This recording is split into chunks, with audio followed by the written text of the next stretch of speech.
हम सरिता दास महा एकटा एखन जे छै से स्वरचित होरीके गीत गबै छी। पत्नी अपन पतिसँ की कहै छथिन तऽ सुनी जाय।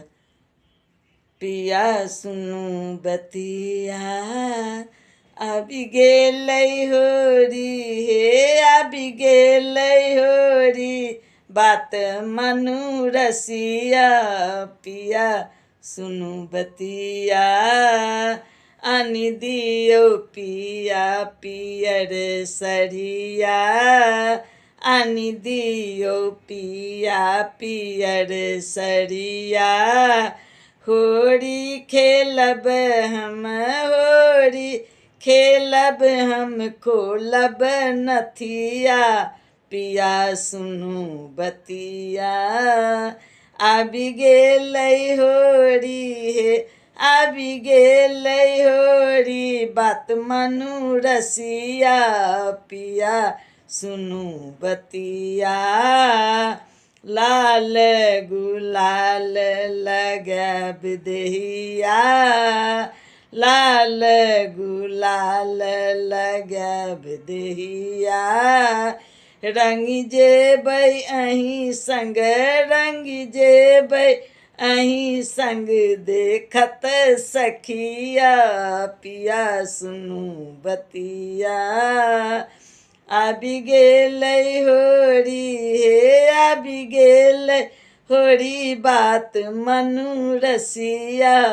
पिया सुनू बतिया पुआ संग भांग पियब हे पिया, पुआ संग भांग पियब हे पिया।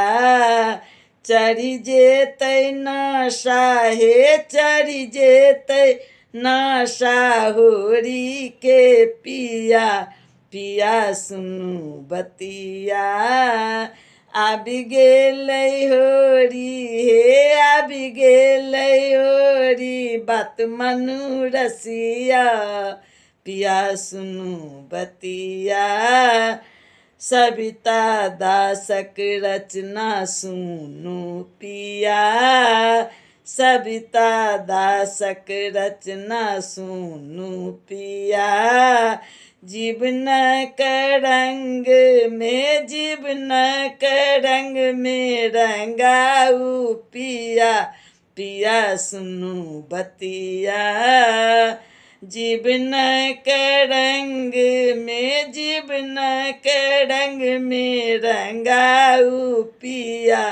पिया सुनू बतिया आबि गेलै होरी हे, आबि गेलै होरी, बात मनू रसिया।